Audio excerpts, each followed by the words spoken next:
dan kembali saya akan berbincang bersama dengan Bapak Henrico membahas pertanyaan dari Pak Edi tadi tertahan mengenai BBRI, kemudian juga IMAS support resistennya seperti apa dan juga target price.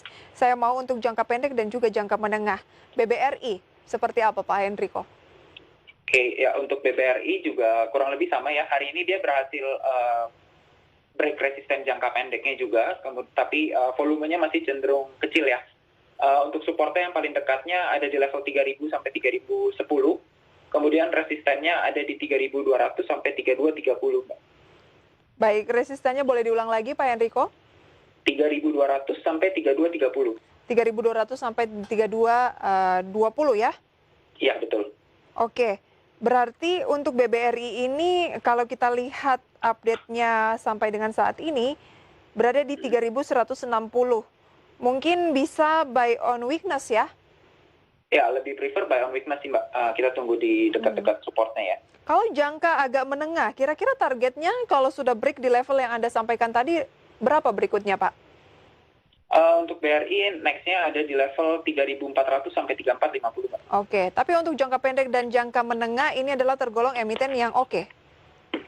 Ya, untuk jangka menengah, jangka panjang pun sebenarnya oke Mbak ya. Karena banking kembali lagi sebenarnya penggerak IHSG kita gitu. Baik. Bagaimana dengan Indomobil atau IMAS? Kalau mau juga untuk jangka pendek dan jangka menengah, kira-kira support resisten dan target price-nya berapa? Oke, untuk IMAS sebenarnya ada potensi dia bergerak uptrend. Hari ini masih cenderung koreksi normal ya setelah penguatan kemarin. Supportnya ada di level 670 sampai dengan 680. Oke, Kemudian 670 ya? Iya, betul. Untuk resistennya ada di level 760 sampai dengan 790. Baik, kalau 790 berhasil dilampaui, jangka menengahnya di posisi berapa? Atau itu sudah target jangka menengah? Itu jangka pendek, Mbak. Okay. Kalau berhasil di break, ada potensi ke level 900. 900 ya? 900, betul. Baik, itu dia rekomendasinya. Selanjutnya kita ke pertanyaan mengenai LPKR. Ini tidak menyantumkan nama. Selamat sore juga. Mau tanya LPKR 137 di sell apa gimana ya? Oke, sudah punya di 137. Iya, kalau untuk LPKR sebenarnya cenderung masih sideways ya Mbak ya. Dia masih bermain di area konsolidasinya 116 sampai 126.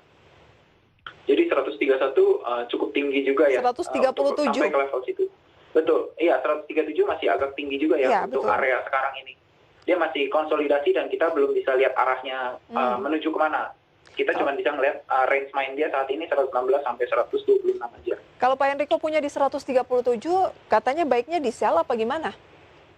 Kalau punya di 137, kalau memang exposure-nya nggak terlalu besar ke portofolio, mungkin bisa dikonsider untuk switching ya ke saham lain yang ada potensi untuk meningkat gitu. Seperti saham-saham pilihan dari Pak Henrico tadi? Betul. Baik, kalau memang tidak terlalu signifikan modalnya begitu ya, dan tidak terlalu mempengaruhi portofolio, sebaiknya di switching saja. Dan kita beralih ke PTBA, punya di harga 2033 dari Bapak Asrori di Semarang. Selamat sore Semarang. Bagaimana untuk PTBA Pak? Untuk PTBA sekarang juga cenderung konsolidasi ya. Konsolidasi dengan kecenderungan melemah sebenarnya. Support dia yang paling dekat di 1.900 sampai 1.950. Kemudian untuk resistennya ini ada di area 2050 sampai dengan 2100. Ini resistennya gitu. Oke, berarti memang agak sempit ya? Ya, betul. Baik, itu dia untuk PTBA. Kita ke penanya melalui line telepon tadi. Pak Giantoro menanyakan Friend dan BBKP serta Keras. Friend di 115, bagaimana prospeknya? Oke, untuk Friend...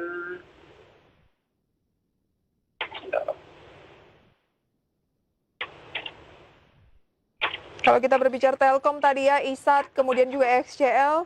Nah, ini Friend atau Smart Friend Telkom, apakah juga masuk dalam radar positif di posisi 80 saat ini naik 6,67%? Oke, untuk Friend sekarang masih cenderung konsolidasi, Mbak. Levelnya ya dia bermain di level-level ini 70 sampai 80 sebenarnya cukup lumayan juga ya Mbak ya untuk untuk ditradingkan.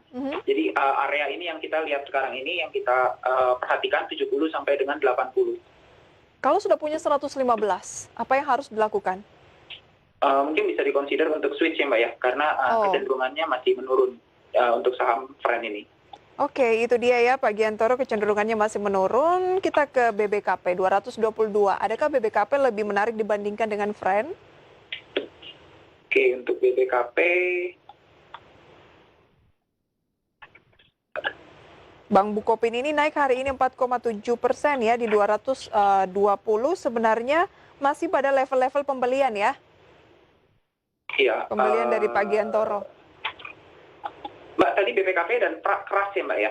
Iya, BBKP dan juga keras. Boleh kita ke keras dulu Mbak, karena masih Oke, kerasnya di 358. Ya, untuk keras supportnya ada di level 278 sampai dengan 280 ya Mbak. Oke. Saat ini, kemudian untuk level resistennya ada di area ini 298 sampai dengan 302. Jadi ini area resisten dari keras gitu Mbak. Berarti kalau punya di 358 ini adalah angka yang masih cukup di atas dibandingkan dengan target dari Pak Henrico. Iya betul, ini masih cukup atas ya, melihat trennya dia masih downtrend juga. Masih downtrend. Iya betul, dan hati-hati juga karena volumenya tidak terlalu liquid ya, keras ini. Volumenya cenderung tipis, jadi ada potensi untuk kembali waktu, ya boleh dibilang cukup volatil lah untuk saham ini gitu Mbak. Oke, Pak Henrico, kalau misalnya time frame-nya agak diperpanjang untuk keras, meskipun tadi Anda katakan downtrend karena sudah punya di 358 dan siapa tahu ternyata ini memiliki indikasi yang cukup besar ataupun portofolionya cukup besar dari keras ini, untuk mengurangi kerugian sebaiknya di hold begitu, apakah menurut Anda adalah sesuatu yang bijak? Kalau menurut saya jika memang dia berhasil bertahan ya, apalagi bisa breakout ke level di atas level 302, boleh dikonsider untuk hold, untuk ditahan gitu. Tapi kalau memang tidak berhasil dan turun ke bawah level 290, ada baiknya untuk dilakukan cut loss dulu untuk di switching ke saham lain atau menunggu saat yang baik lagi untuk entry ke saham keras ini. Oke. Itu dia ya. Kemudian BBKP di 222 bagaimana? Ya, untuk BBKP supportnya yang paling dekat ada di level 208 sampai 210. Kemudian untuk resistennya ada di level 226, Mbak. Memang sangat tipis ya? Kenapa, Mbak? Sangat tipis ya. Misalnya punya di 222, kemudian targetnya 226. Menurut Anda cukup gain yang lumayan tidak itu? Atau sebenarnya sangat tipis? Sebenarnya sangat tipis ya Mbak ya, kalau dilihat dari average-nya dia. Karena memang trennya ini kan juga menurun ya. Untuk BBKP ini masih ada di downtrend. Memang kalau downtrend, upside-nya biasanya cenderung minim gitu Mbak. Oke. Baik, jadi dari Friend, BBKP, dan keras, tampaknya memang Pak Giantoro kalau mau capital gain yang lebih oke, harus switching ya? Ya, disarankan sih untuk switching ya kalau memang exposure ke portofolionya tidak terlalu besar atau masih bisa menemukan saham-saham, ya banyak sih saham-saham yang masih berada pada tren naiknya yang lebih menguntungkan, berpotensi membukukan keuntungan, lebih baik di switching gitu. Oke, itu dia rekomendasi. Mungkin bisa ke AALI atau MDKA seperti rekomendasi dari Pak Henrico tadi. Iya. Keputusan investasi kami kembalikan kepada Anda pemirsa, dan ini juga sekaligus menutup perjumpaan kita dalam IDX Second Session Closing kali ini. Pak Henrico, terima kasih banyak untuk sharing informasinya. Semoga bisa menambah referensi, kemudian juga kompetensi dari pemirsa di rumah. Terima kasih, sampai berjumpa kembali Pak Henrico. Oke, thank you. Kasih. Iya pemirsa, dan saya Prisa Samudatu pamit undur diri. Semoga portofolio Anda senantiasa sesuai dengan harapan begitu ya. Dan sampai berjumpa kembali besok.